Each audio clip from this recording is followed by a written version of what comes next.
আমি একটা জামাই চাই, আমার একটা জামাই লাগবে। তার টাকা পয়সা লাগবে না, তার মানসিক শান্তি, মানসিক শারীরিক সুখ দিলেই হবে। কারণ টাকা থাকলে কি হয়, আসলে আজকে ধরো আমার জামাইয়ের অনেক টাকা আছে, সে বাহিরে যাবে, 8-10টা মেয়ের সাথে চলাফেরা করবে। চলাফেরা করতে করতে তুমি একটা দেখবা, একটা মানুষের সাথে চলতে চলতে তোমার হয় কি, একটা মানুষের প্রতি সফট কর্নার একটা কাজ হয়ে যায়, হয়ে গেলেই কাজ হয়ে গেল। ওই যে মুতার জায়গায় গুতা দিবে, শেষ হয়ে গেল।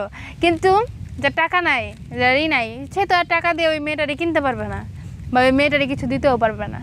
তখন কি করবে, আপনার যাবে হচ্ছে আপনার গরিব ঘরের, যে আমাদের মতো যারা মেয়ে আছে তারা আসলে টাকা পয়সাওয়ালা ছেলেদের পছন্দ করবে না।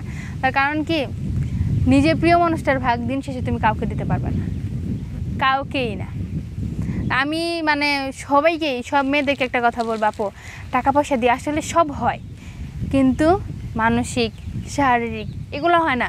তার কারণ কি, তুমি শারীরিক হবে না, এটা ভুল, এটা ছেলেদের ক্ষেত্রে হয়। তুমি মেয়ে, তুমি তো পারবে না, তুমি তো একটা ছেলেকে টাকা দিয়ে ভাড়া করে আনতে পারবে না, একটা ছেলে পারবে।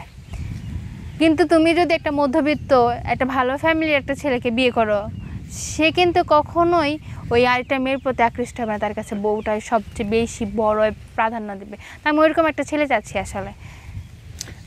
এখন দেখা যাচ্ছে কি যে আমাদের দেশে অনেকে আছে, দেখা যাচ্ছে যার বউ নেই, হ্যাঁ, বউ মারা গেছে বা বউ চলে গেছে, 40-45 বছর বয়স, বাচ্চা কাচ্চা আছে, এরকম কোনো মানুষ যদি তোমার পছন্দ করে, তুমি কি করবা?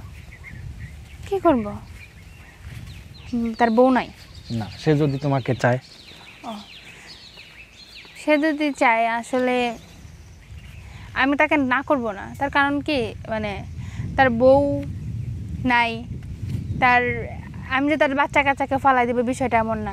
যদি আমি তাকে বিয়ে করি, আমার মেন্টালিটিটাকে আমি এমনভাবে নিব যে ওই বাচ্চাগুলো আমার, ওই বলেন না, যদি ওই বাচ্চাগুলার আমার মাইনা নেয়, এইরকম বিষয়। আচ্ছা, আর যদি কোনো প্রবাসী ভাইরা পছন্দ করে তখন?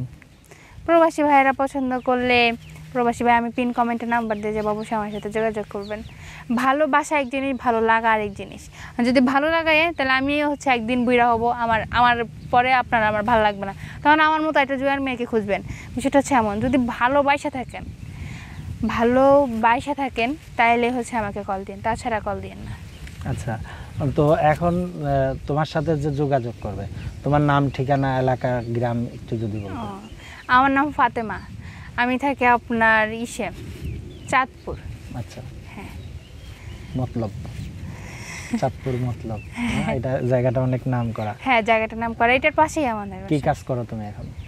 আমি পড়াশোনা করছি, তার পাশাপাশি হচ্ছে টুকটাক সেলাইয়ের কাজও করি, নিজের ড্রেসগুলা, দেন হচ্ছে আদার্স আশেপাশে